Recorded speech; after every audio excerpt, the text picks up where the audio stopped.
तो इन्वेस्टमेंट का एक सही तरीका क्या है और सबसे बड़ी बात इन्वेस्टमेंट क्यों करना चाहिए? देखिए, आज के टाइम में हमें इन्वेस्टमेंट इसलिए करना चाहिए बिकॉज हमें ना कोई फाइनेंशियल सिक्योरिटी मिल नहीं है कहीं से भी। पैसा इसलिए जोड़ना ज़रूरी है कि बिकॉज जो समय है वो बहुत ही डिफ़िकल्ट है आने वाला समय। आपको अगर अपनी 60 साल के बाद ज़िंदगी अच्छे से सर्वाइव करनी है तो आज इन्वेस्टमेंट कर दो। कि लोगों को मैं अवेयर करना चाहता हूँ कि what is the importance of retirement. पैसा कहाँ पे इन्वेस्ट करना चाहिए, क्या सही प्रोडक्ट है, उनको नहीं पता। तो उसी गैप को कम करने के लिए मैंने अपनी कंपनी स्टार्ट करी with the name of clients partner. हमारी जो भी इनकम आ रही है उसका 30% सेव करना है।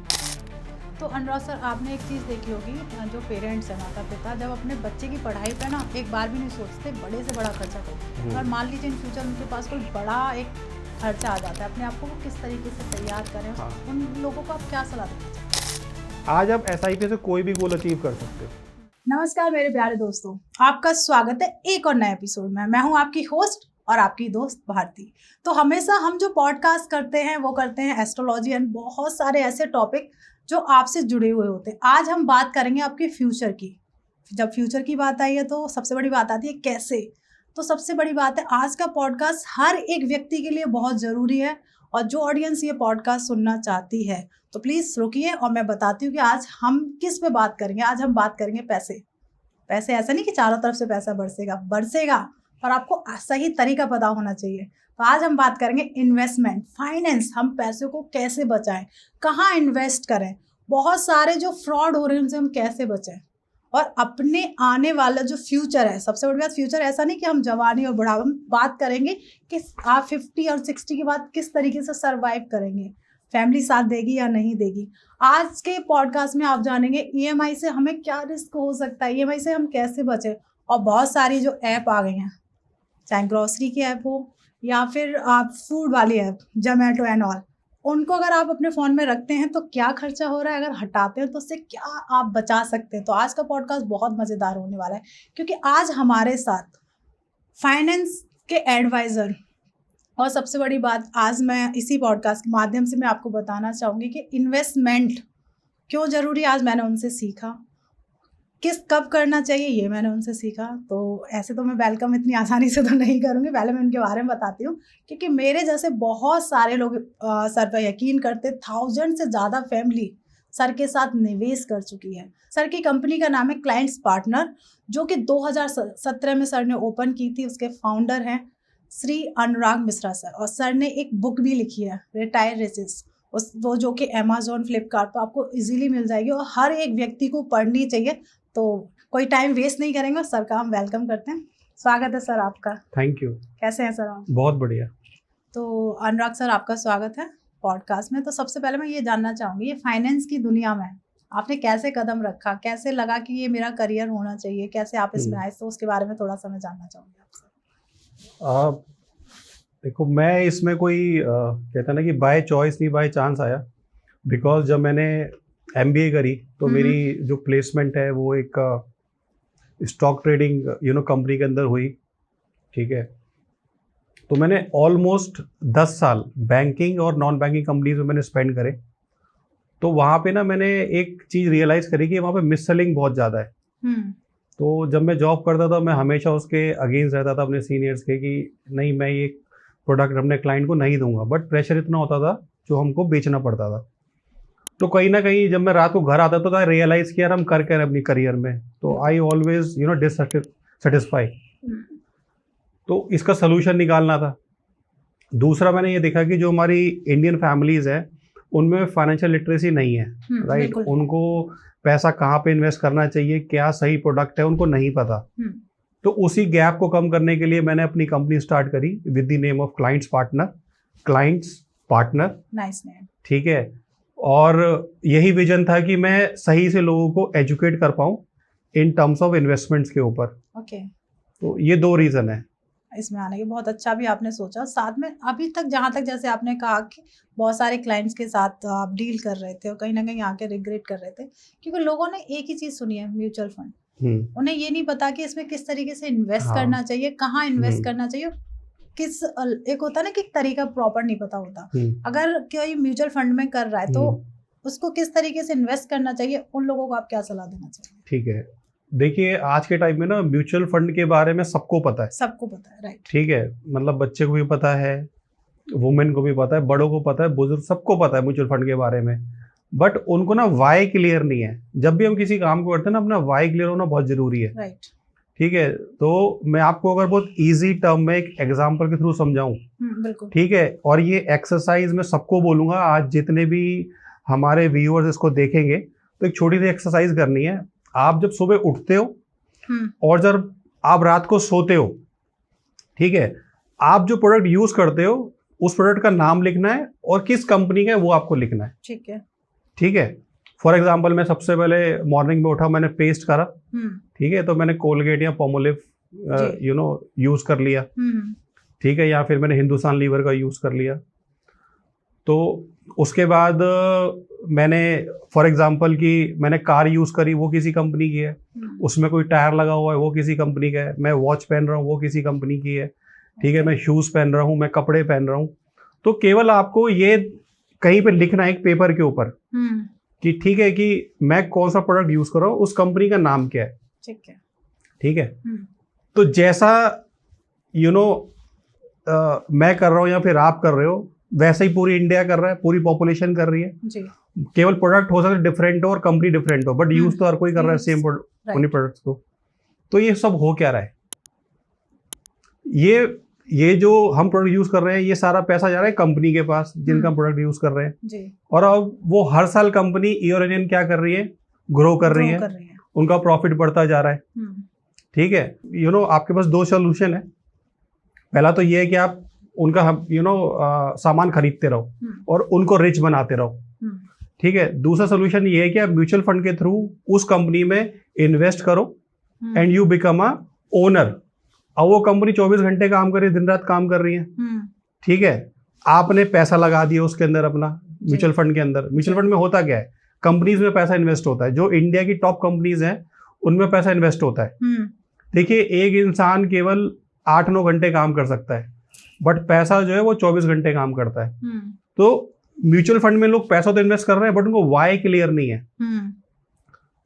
तो सिंपल सी बात है, मैं आपको यही बोलूंगा, आप जो भी प्रोडक्ट यूज कर रहे हो, ठीक है, आपको हम उन कंपनी को रिच बना रहे हैं, अगर आप भी उस प्रॉफिट का हिस्सा आप बनना चाहते हो तो आप भी म्यूचुअल फंड में इन्वेस्ट करो।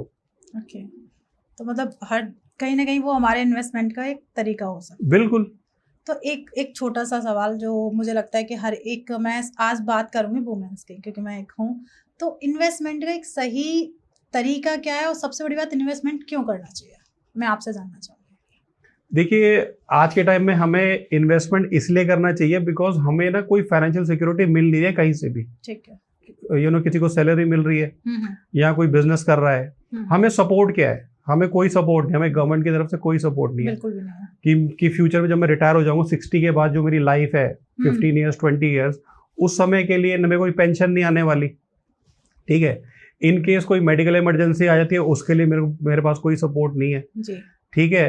मेरे को अपने फ्यूचर में बच्चे को पढ़ाना है तो उसके लिए हमें भी पता है कि डे बाय डे फीस बढ़ती जा रही है, स्कूल कॉलेजेस की फीस बढ़ती जा रही है, उसमें कोई गवर्नमेंट सपोर्ट नहीं करे, ठीक है आपकी फीस हम वेव ऑफ कर देंगे जी, कोई नहीं करता, कोई नहीं करने वाला। तो ये अब सिंपल सी बात है कि आपको सोचना है कि पैसा इसलिए जोड़ना जरूरी है कि बिकॉज जो समय है वो बहुत ही डिफिकल्ट है, आने वाला समय, राइट। तो आज आप फ्यूचर में आपका पैसा ही आपको बचाएगा, करेक्ट, ठीक है ना। तो पैसे की एक बहुत सिंपल सी एक कहावत है कि तुम मुझे आज बचा लो मैं तुम्हें कल बचा लूंगा। तो इसलिए इन्वेस्टमेंट करना जरूरी है। आज के टाइम में मैं जितने भी फैमिली से मिलता हूँ, मोस्टली देखो मिडिल क्लास हैं, सैलरीड हैं, तो मैं देखता हूँ तो हैंड टू माउथ है, अगर लाख रुपए कमा रहे तो लाख रुपए उनका खर्चा है महीने का, सेविंग जीरो है। तो वो एक्चुअली डेली लाइफ में इतने बिजी है कि वो रियलाइज ही नहीं कर पा रहे कि कल को जब ऐसा समय आएगा जब मेरे पास जॉब नहीं होगी या बिजनेस मेरा अच्छा नहीं करे, बिकॉज बिजनेस में कंपटीशन बहुत ज्यादा है, डे बाय डे बढ़ता जा रहा है, तो मेरे पास कुछ पैसा होना चाहिए, राइट, जो मैं सेव करूं और उसको इन्वेस्ट करूं। तो अनुराग सर, आपने एक चीज देखी होगी, जो पेरेंट्स है, माता पिता, जब अपने बच्चे की पढ़ाई पे ना एक बार भी नहीं सोचते, बड़े से बड़ा खर्चा कर देते हैं। अगर मान लीजिए इन फ्यूचर उनके पास कोई बड़ा एक खर्चा आ जाता है, अपने आप को वो किस तरीके से तैयार करें, उन लोगों को आप क्या सलाह देना चाहेंगे? देखिए, आज के टाइम में जो पेरेंट्स है ना, वो बहुत ही ज़्यादा पॉजेसिव है अपने बच्चों को लेके, और उनको अच्छी से अच्छी एजुकेशन वो देना चाहते हैं, जिसमें कोई बुराई भी नहीं है, ठीक है। मगर वो कहीं ना कहीं क्या करते हैं कि अपने जो उनकी इच्छाएं हैं उनको वो मारते जा रहे हैं, ठीक है ना। मैं ये नहीं कह रहा बच्चों को मत पढ़ाओ, अब बच्चों को पढ़ाओ, बट पैरेलली आप अपने भी बारे में सोचो, ठीक है। तो मैं आज जितने भी पेरेंट्स हैं उनको मैं एक ही चीज़ रिकमेंड करता हूँ कि आप आज के टाइम में आप 2 बच्चे पैदा करो, एक रियल एक वर्चुअल। अब आप पूछेंगे ये रियल और वर्चुअल क्या है?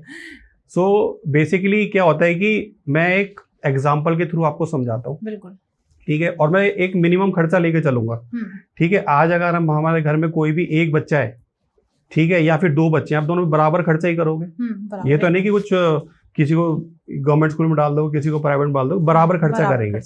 तो हम अभी रियल बच्चे की बात करते हैं कि आज मान लेता हूँ, आज एक बच्चे का अगर वो स्कूल जाता है तो उसका मंथ का मिनिमम खर्चा मैं मान रहा हूँ 30,000 रुपए, ठीक है।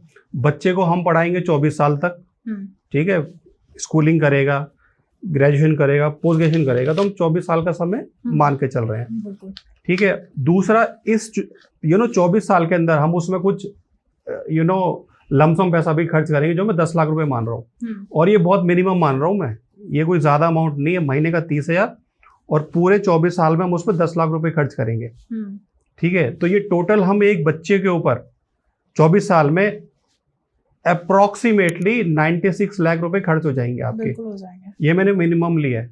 कई स्कूलों की फीस 50,000 भी है, लाख भी है, ठीक है। मैं मिडिल क्लास की बात कर रहा हूँ, ठीक है।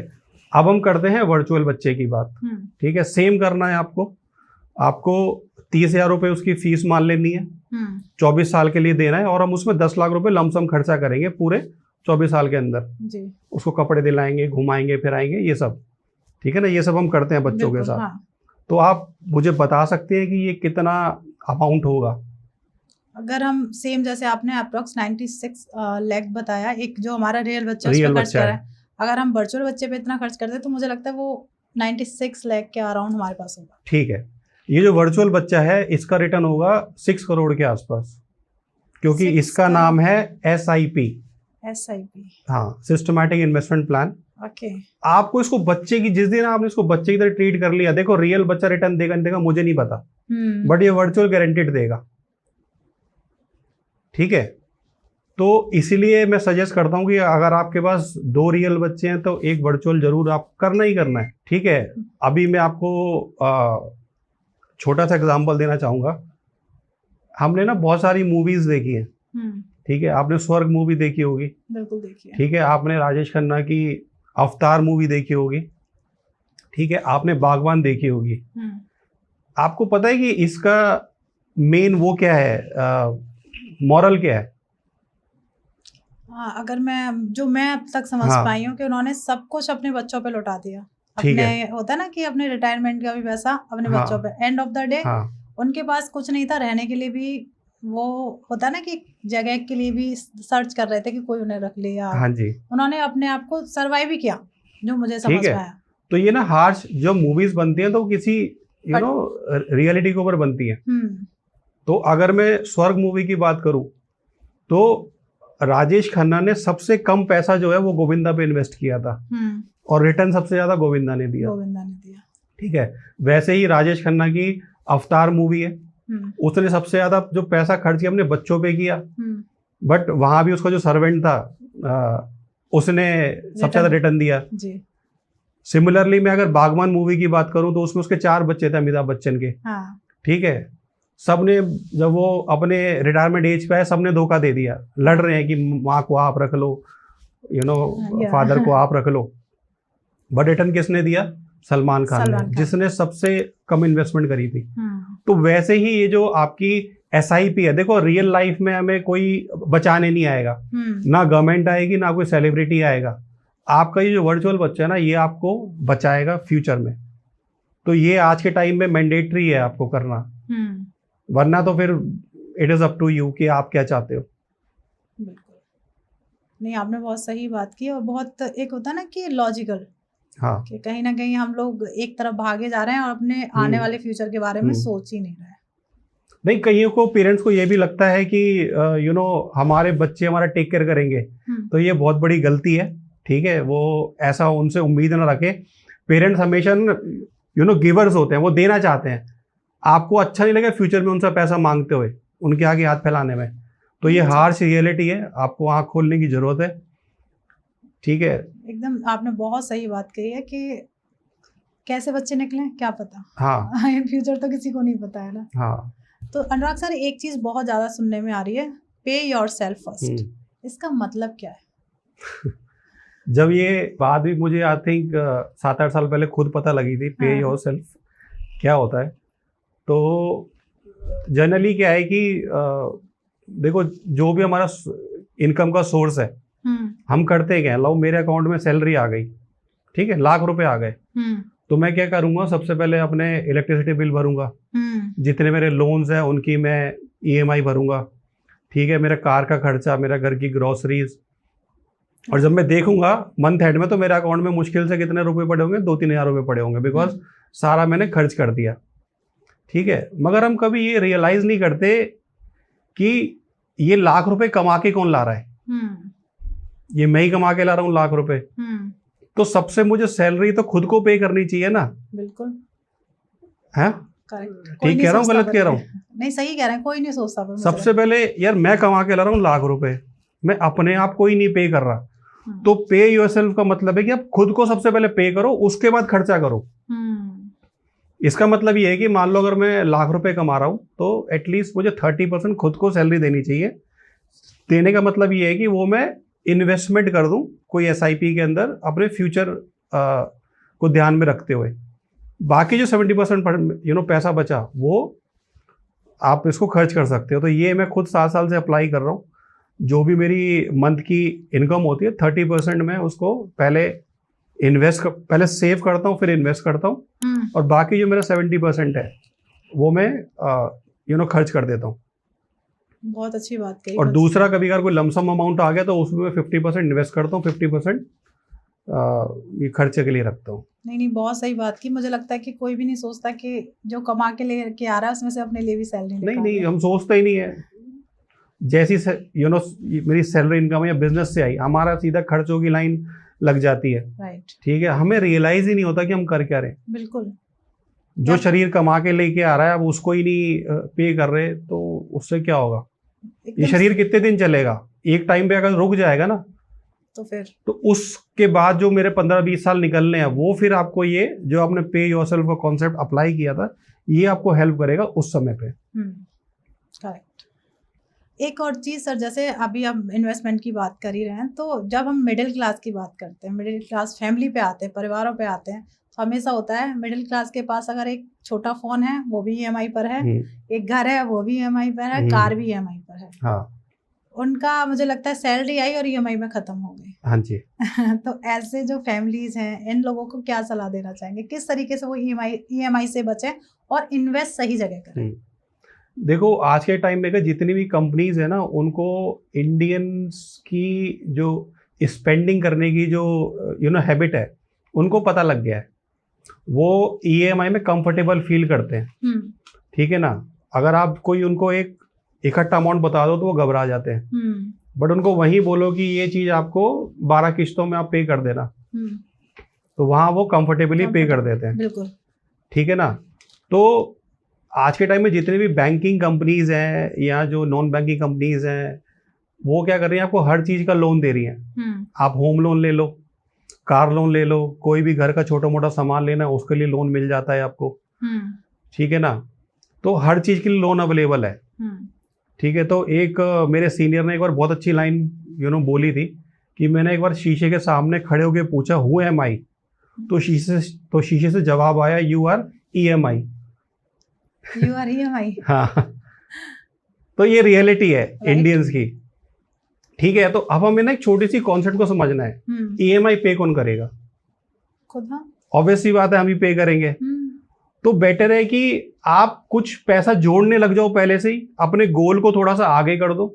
मान लो मुझे एक कार लेनी है, ठीक है, उसका मैं जो भी लोन लूंगा वो पे तो मुझे ही करना है। बिल्कुल। जनरली जब भी हम कोई लोन लेते हैं तो उसका डबल हम पे करते हैं कंपनी को, ठीक है, कि क्योंकि जो लोन है वो 5 साल 10 साल के लिए होगा। तो जब आप उसका कैलकुलेशन निकालोगे कि आपने प्रिंसिपल प्लस इंटरेस्ट कितना पे किया, तो ऑलमोस्ट वो डबल के आसपास आ जाता है। तो बेटर है कि मैं उसको पे करने में सेव ही कर लूं, उसके बाद अपनी चीज को खरीद लूं। सही।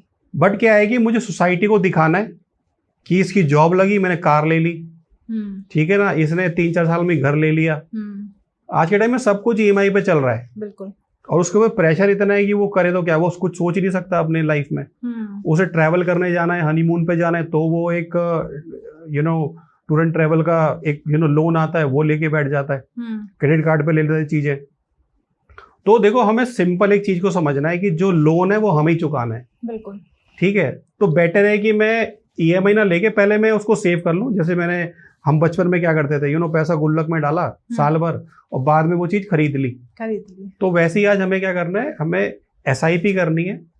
आज आप एसआईपी से कोई भी गोल अचीव कर सकते हो, ठीक है, मगर यही है कि आज जैसे मेरे कई सारे क्लाइंट्स हैं, जब मैं उनको समझाता हूँ कि आप महीने का पैसा सेव करना स्टार्ट करो, वो घबरा जाते हैं, हाथ पैर फूल जाते हैं, यार कैसे, अभी नहीं, अभी मेरे खर्चे बहुत हैं। तो अब ये तो आप ही को डिसाइड करना है कि आप क्या चाहते हो। तो लोग इन्वेस्टमेंट सेविंग्स करना ही नहीं चाहते। बिल्कुल ही वो खर्चों में बहुत कंफर्टेबल है। करेक्ट। एक चीज और अनुराग सर, जैसे अभी हम इन्वेस्टमेंट की बात कर रहे हैं, तो आजकल मार्केट में ना बहुत ज्यादा फ्रॉड है। आपने भी सुना होगा, मैं भी इस चीज को सुनती हूँ। तो कहीं ना कहीं लोग उस चीज से भी बचने के लिए कहीं इन्वेस्ट करने में डरते हैं। इस तरीके की भी घटनाएं आपके भी सामने आई होंगी कि लोग कहते हैं कि यार फंस जाऊंगा। हाँ जी। तो ऐसे कैसे बचें फ्रॉड से? फ्रॉड से कैसे बचे? देखो, फ्रॉड से तो बचने का जो सोल्यूशन है वो हमारे हाथ में ही है। कैसे? ठीक है, वो ये है कि बिकॉज सामने वाला क्या है, आपको लालच देता है, ठीक है, और हम उस ट्रैप में फंस जाते हैं। ठीक है ना, कोई भी आपको ऐसा लालच दे रहा है जहां आपका पैसा मल्टीप्लाई होने वाला है, तो वो फ्रॉड ही है। ठीक है, तो इसमें तो हमें ही अपने ऊपर कंट्रोल रखना पड़ेगा कि हमें कोई ऐसी बातें कर रहा है तो हम उसके या तो किसी से कंसल्ट करें। एक्चुअली इंडिया में सबसे बड़ी प्रॉब्लम क्या है कि लोग किसी से कंसल्ट या एडवाइस देना ही नहीं चाहते, ईगो प्रॉब्लम, पैसे के मामले में। ठीक है ना, क्योंकि यूट्यूब से, सोशल मीडिया इतना ज्ञान है कि उसे लगता है कि यार मेरे को किसी को कंसल्ट जरूरत ही नहीं है, मेरे पास ही बहुत कुछ नॉलेज है। तो उसके पास इंफॉर्मेशन है और नॉलेज नहीं है, दोनों में बहुत बड़ा फर्क होता है, बहुत ज्यादा। हाँ जी। तो एक चीज और, जैसे आजकल का जो यूथ है, आपका क्रिप्टो फॉरेक्स ट्रेडिंग और बैटिंग वाली जो ऐप आ गई है उसमें फंसा हुआ है। हाँ जी। तो आप तो ये लोग अपने आप को कैसे सुरक्षित करें, या कोई एक एडवाइजर के पास जाते, किस तरीके की सलाह, ऐसे लोगों को आप क्या एडवाइस करेंगे? देखिए, मैं देखो आज के टाइम में क्या है कि ना, कोविड के बाद से ये बहुत सारी चीजें आ गई हैं, बैटिंग एप्स आ गई, फॉरेक्स ट्रेडिंग ऐप आ गई। तो ये सच में सुरक्षित हैं, जो ये क्रिप्टो है या फॉरेक्स ट्रेडिंग हो गया और बैटिंग है जो ऐप है, क्या सच में सुरक्षित हैं जहाँ पे लोगों को अपना इन्वेस्ट करना चाहिए? ये 0% सेफ है, मतलब सुरक्षित नहीं है। ठीक है, ये 100% इसमें रिस्क है। ठीक है, अब मान लेते हैं हमारा पॉडकास्ट हमारे व्यूअर्स सुन रहे हैं, तो ऐसे लोग जो आजकल आपके फॉरेक्स इसमें ट्रेडिंग में इन्वेस्ट कर रहे हैं या बैटिंग ऐप में इन्वेस्ट कर रहे हैं, क्रिप्टो में कर रहे हैं, तो ऐसे लोगों को आप क्या सलाह देना चाहेंगे? देखो, एक्चुअली मैं आपको बताता हूँ कि ये जो एप्स है ना, इन्होंने ना जो हमारी यूथ की कमी है वो पकड़ ली है कि उसको ओवरनाइट रिच बनना है। बिल्कुल। ठीक है ना, पेशेंस है नहीं। ठीक है, उसको सपने दिखाए जाते हैं, तू 50 रुपए लगा, 100 रुपए लगा और तेरे को यहाँ से करोड़ रुपए जीतने का चांसेस है।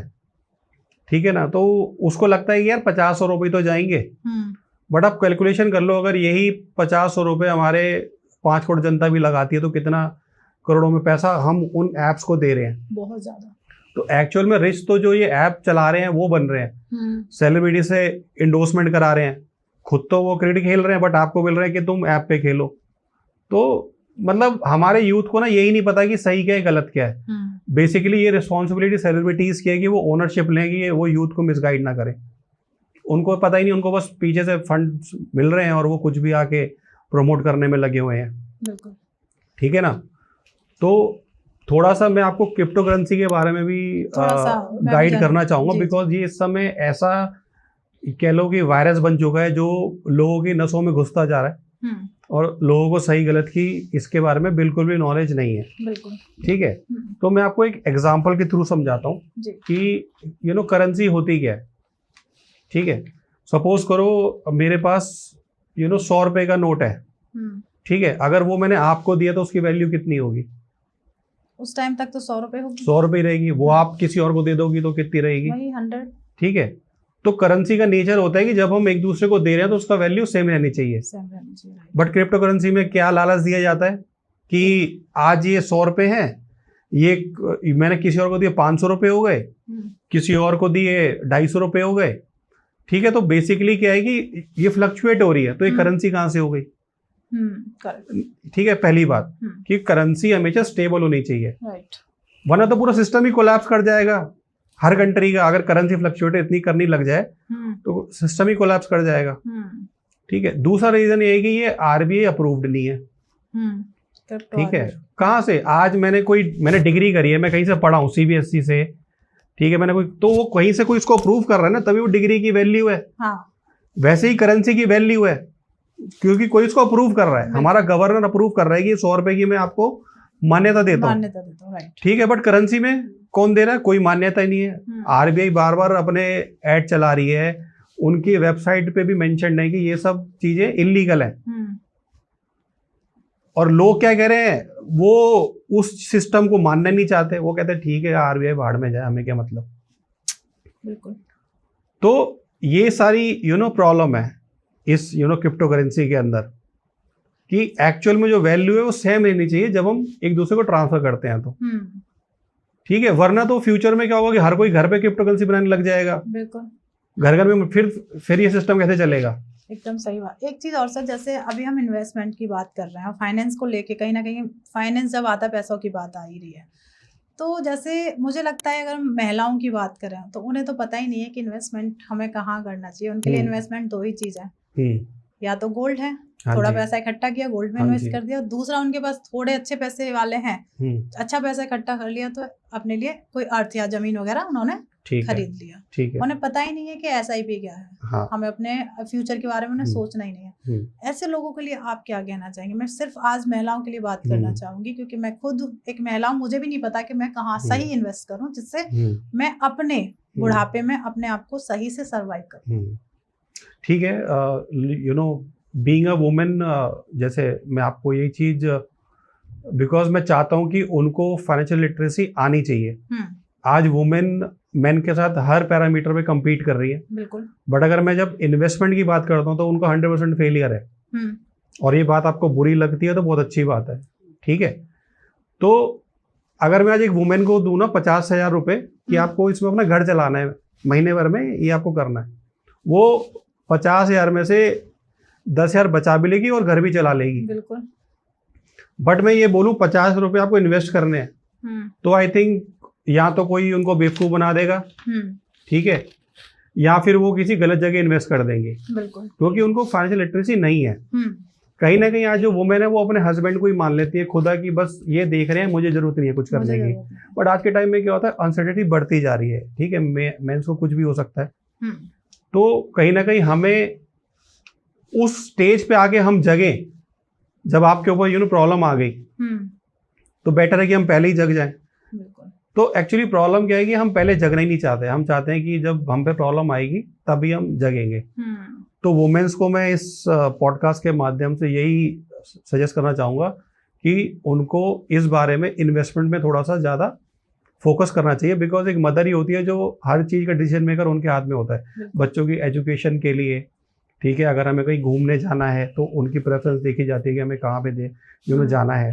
फ्यूचर में हमारा रिटायरमेंट कैसा होगा, हमें कैसा घर चाहिए, कैसा घर में हम रहना चाहते, तो वुमेन का इन्वॉल्वमेंट रहता है। बिल्कुल रहता। ठीक है। मगर इन चीजों में वो हमेशा पीछे रहती है इन्वेस्टमेंट्स के अंदर। तो एक चीज और सर, जैसे आप एडवाइजर हैं, तो मैं सबसे पहले ये जानना चाहूंगी, हर एक वुमेन अब यही पूछेगी कि महिला का ये क्वेश्चन रहेगा कि हम कितने से इन्वेस्ट कर सकते हाँ हैं। जी। तो कितने, अगर कोई एक बहुत मिडिल क्लास फैमिली से और इन्वेस्ट करना चाहती है, तो कितने अमाउंट से वो इन्वेस्ट कर सकती है अपने फ्यूचर के लिए? ठीक है, देखो अगर मैं अपनी बात करूं, एक थंब रूल होता है, तो मैं यहाँ पे थंब रूल की बात कर रहा हूँ। आप महीने की जो भी आपकी इनकम है उसका आपको 30% सेव करना है। ओके। अगर आप लाख रुपए कमा रहे हो 30,000, तो 30,000, 2 लाख कमा रहे हो तो 60,000, और 10 लाख कमा रहे हो तो 3 लाख रुपए। हमारी जो भी इनकम आ रही है उसका 30% सेव करना है।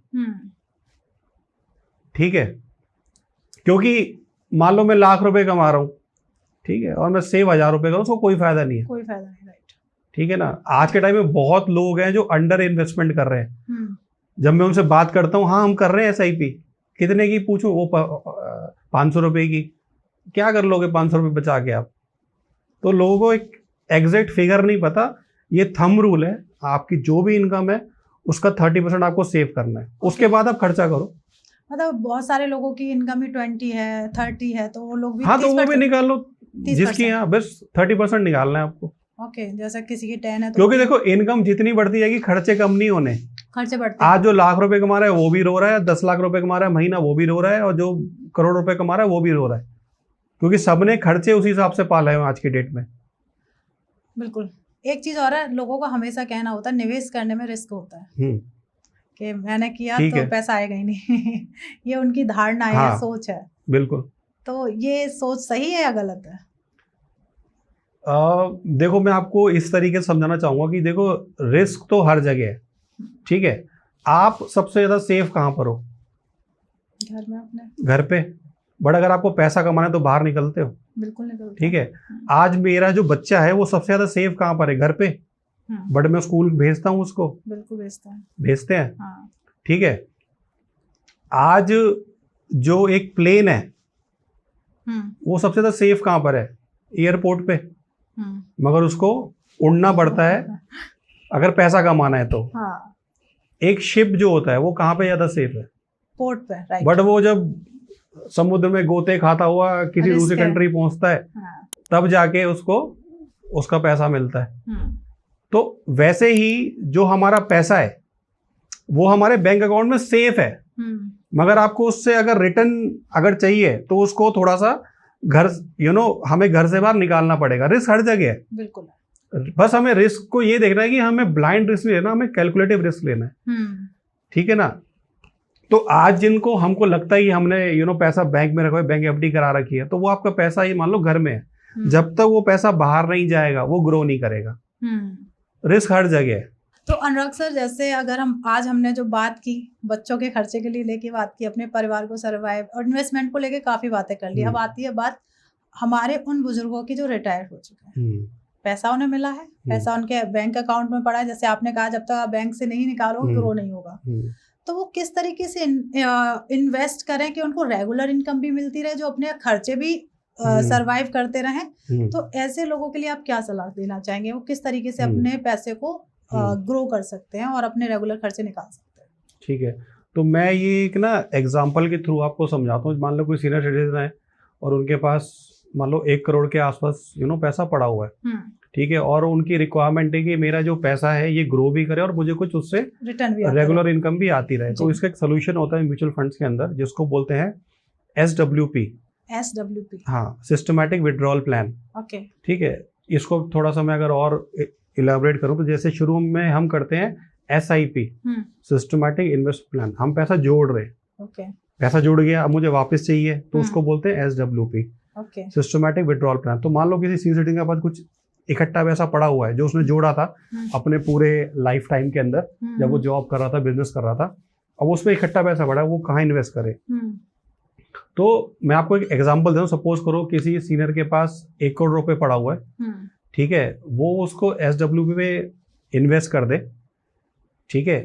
और आज के टाइम में अगर हम जो भी हाइब्रिड फंड की रिटर्न देखें, वो कहीं ना कहीं 12 से 15% के बीच में आ जाती है, बट हम भी चलो कम मान लेते हैं 12% के आसपास, ठीक है। तो उनको क्या करना है, किसी अच्छे हाइब्रिड फंड में इन्वेस्ट कर देना है 1 करोड़, ठीक है, और उसमें जो विड्रॉ करना है वो 6% के हिसाब से करना है। अच्छा 6%। हाँ, तो जैसे कि 1 करोड़ का हो गया 6 लाख रुपए, ठीक है। ठीक है, तो मंथ का हो गया 50,000 रुपये, उनको रेगुलर इनकम आने लग गई। हाँ रेगुलर आने लगी। ठीक है, इसमें एक रूल और है कि आपको जब आपने इन्वेस्टमेंट करी है तो उस ईयर से ना इन्वेस्ट करके नेक्स्ट ईयर से आप शुरू करें इस प्रोसेस को। ओके, जैसे वरना तो मैं प्रिंसिपल ही खाने लग जाऊंगा अपना। ओके, मतलब जैसे मैंने इस साल 2025 में इन्वेस्ट किया तो मुझे जो सर्टेन इनकम, जो रेगुलर इनकम चाहिए वो 2026 से हमें निकालना हाँ, शुरू मैं नेक्स्ट ईयर से उसको लेना स्टार्ट करूँ, ठीक है, वरना मैं प्रिंसिपल से ही खाना शुरू कर दूंगा। ओके, ठीक है, तो क्या होगा कि आपके पास रेगुलर इनकम आने लग गई 50,000 की, ठीक है, और मैं ये मान लेता हूँ कि ये जो है हम ये 20 ईयर्स के लिए करेंगे, ठीक है, ठीक है, तो ये अप्रोक्सीमेटली जो पैसा है आप लेते भी चले गए पैसा, ठीक है, 50,000 रुपये महीना, तो ये 20 साल में आपने कितना पैसा विड्रॉ कर लिया? 1 करोड़ 20 लाख। 1 करोड़ 20 लाख, ठीक है, 20 साल में हम इतना पैसा निकाल लेंगे। 1 करोड़ 20 लाख। हाँ, 50,000 रुपये मंथली निकाल रहे हैं तो साल के 6 लाख रुपए हो गए। ठीक है, 10 साल में हो गए ये 60 लाख। ठीक है, और 20 साल में हो गए 1 करोड़ 20 लाख। हाँ। तो आपने 1 करोड़ रुपए लगाया था, आपने 1 करोड़ 20 लाख रुपए निकाल लिए। उसके बाद भी पता आपकी वैल्यू कितनी होगी? कितनी? ऑलमोस्ट 3 करोड़। 3 करोड़ मतलब 1 करोड़ और कुछ अमाउंट हमने निकाल लिया। उसके बाद जो कि फंड वैल्यू होगी वो भी 3 करोड़ के आसपास होगी। मतलब अगर टोटल देखा जाए तो हमें 1 करोड़ इन्वेस्ट करने के बाद लमसम 5 करोड़ के अराउंड हमें पैसा मिल जाएगा। हाँ जी, क्योंकि रीजन बताता हूँ क्या हो रहा है। ये कंपाउंडिंग हो रही है, नंबर 1। दूसरा क्या है कि जो आपको पैसा है आप विड्रॉ तो 6% के हिसाब से कर रहे हो, बट जो बैलेंस पैसा है वो 12% से हम एवरेज लेके चल रहे हैं, उस पर वो ग्रो करता जा रहा है। ठीक है ना, काफी अच्छा अमाउंट भी है। और मैं को बहुत बड़ा कोई रिटर्न नहीं बता रहा, मैं ये नहीं कर रहा 20%, मैं रीजनेबल बता रहा हूँ। ये रिटर्न दिया है मार्केट का, जो जब से मार्केट स्टार्ट हुई है मार्केट का रिटर्न जो रहा है 15 से 16% रहा है। ये मैं आपको कम बता के चल रहा हूँ, ठीक है, हमें ज्यादा बड़ी फिगर्स की बात नहीं करनी, एक जो हमें मिल सकता है। हाँ। तो एक चीज और सर, थोड़ा सा इसी में जानने का मौका, क्योंकि रिटायर करने के बाद एक एज भी होती है 60, आप 60 साल के हो चुके हो तभी आपका रिटायरमेंट है। मानते बीच में अगर आपकी हेल्थ इश्यूज होते हैं तो इस जो हमने 1 करोड़ इन्वेस्ट किया तो उससे हम किस तरीके से फंडिंग निकाल सकते हैं? आप जितना चाहो उतना निकाल लो, इसमें कोई लॉक इन नहीं है। ओके, म्यूचुअल फंड्स में कोई लॉक इन नहीं होता। म्यूचुअल फंड में तो नहीं। हाँ, तो आप अगर कोई इमरजेंसी आ गई तो आप उस चीज को पैसा विड्रॉ करो, बट आई रिकमेंड कि बेटर है आप उसके लिए हेल्थ इंश्योरेंस बाय करके रखें, वो ज्यादा अच्छा ऑप्शन रहेगा आपके लिए। बिल्कुल। हाँ, तो मतलब कोई ऐसा नहीं है कि आपने 1 करोड़ इन्वेस्ट किया, कोई एक इमरजेंसी काम, कोई बाउंडेशन नहीं है, आप आज लगाओ कल पूरा पैसा निकाल लो। तो ऐसे ही अनुराग सर आपने एक बुक लिखी है रिटायर रिचेस, आई थिंक वो अमेज़न और सब पे उपलब्ध है, अमेज़न, फ्लिपकार्ट एंड किंडल्स। तो इसके बारे में थोड़ा मैं आपकी बुक के बारे में जानना चाहूंगी, कैसे आपको आइडिया आया कि आपको ये बुक लिखनी चाहिए, और किस रिटायर रिचेस के नाम से समझ में तो आ रही है कि कहना क्या चाहती है, फिर भी मैं आपसे जानना चाहूंगी क्या मकसद रहा आपको ये बुक लिखने का? देखिए, मैं काफ़ी ना 10-15 साल से खुद भी परेशान रहा, मतलब मैं समझ नहीं पा रहा था कि एक्चुअल में प्रॉब्लम है कहाँ पे। ठीक है, तो वही मैंने देखा कि आज तो हम सब कुछ मेरी बॉडी अच्छे से काम कर रही है, मैं कमा रहा हूँ, ठीक है, सब कुछ अच्छा चल रहा है, बट मैं एक उस फेज की बात करता हूँ जब अगर इनका मेरे मैं काम नहीं कर पाऊँ, उस सिचुएशन की मैं बात करना चाहता हूँ।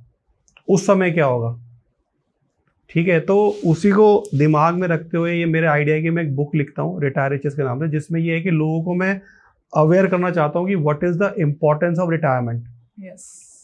ठीक है, आज आपका सबसे बड़ा दोस्त आपका पैसा ही है, बिकॉज हम जिस सोसाइटी में आज के टाइम में रह रहे हैं, कोई हमें रेस्क्यू करने नहीं आएगा, ना गवर्नमेंट आएगी, ना रिलेटिव आएंगे, ना नेबर आएंगे, ना बच्चे आएंगे, ठीक है, कोई नहीं आएगा। तो आपको इसमें सिचुएशन खुद ही बाहर निकलना है। बिल्कुल। तो अगर इसलिए इस बुक का जो मेन पर्पस है वो अवेयरनेस फैलाना है कि आपको जगना पड़ेगा, आज अपने पैसों को लेके सीरियस होना पड़ेगा, और आपको उस समय के लिए पैसा जोड़ना है कि जब आप कंफर्टेबली जी पाए रिटायरमेंट। बिकॉज आप खुद देख रहे हो महंगाई कितनी बढ़ती जा रही है, बहुत ज्यादा। तो आज से 20 साल महंगाई कम तो होने वाली नहीं, और बढ़ने वाली है। तो अगर आज से हम पैसा सेव नहीं करेंगे तो उस टाइम के लिए आप कैसे सर्वाइव करोगे? आज जब मैं फैमिली से मिलता हूँ, मैं उनसे बैकअप पूछता हूँ, तो किसी के पास महीने भर का बैकअप है, किसी के पास 2 महीने का, किसी का 6 महीने का। मैं काफ़ी लोगों से क्वेश्चन पूछता हूँ कि आज आपकी सैलरी ना बंद है, कितने दिन आप सर्वाइव कर पाओगे? तो कोई कहता है महीने भर, 3 महीने, 6 महीने, that's it, last 1 year. 1 year.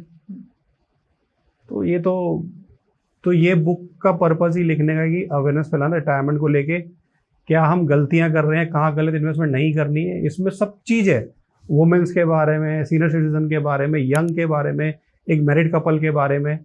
अच्छा, सब कुछ है इस बुक के सब कुछ कवर्ड है इसके अंदर। तो मजेदार बुक है, हमें भी पढ़नी चाहिए। हाँ, मैं भी ऑर्डर करूंगी। हाँ, ये कोई कहानी वाली बुक नहीं है कोई जिसमें आपको कोई सपने की दुनिया, कोई फिक्शन नहीं है, ये रियलिटी है। पैसे को लेके आपको अगर अपनी आंखें खोलना चाहते हैं तो आप इसको जरूर पढ़ें। बिल्कुल, और हर किसी को पढ़नी चाहिए, ये मैं भी रिकमेंड करूंगी। हाँ। क्योंकि मैंने भी आज बहुत कुछ सीखा और जाना है कि इन्वेस्टमेंट जरूरी क्यों है। आपको अगर अपनी 60 साल के बाद जिंदगी अच्छे से सरवाइव करनी है तो आज इन्वेस्टमेंट कर लो, नहीं तो रिग्रेट रहेगा। मैं आपको एक छोटी सी चीज और बोलना चाहूंगा। आज के टाइम में जो रिटायरमेंट है ना, लोग आज के टाइम 45 में रिटायर होना चाहते हैं। जो यूथ है वो चाहता है मैं 25 पे शुरू करूँ, 45 रिटायर हो जाऊं, ठीक है ना। मगर बस वो चाहता है, होएगा कैसे भाई? तू सेव ही नहीं करेगा तो तू जिंदगी का रिटायर नहीं हो सकता। बिल्कुल नहीं हो सकता। करेक्ट, आपने बहुत सही बात कही है। हाँ, तो आपका पैसा ही सब कुछ है।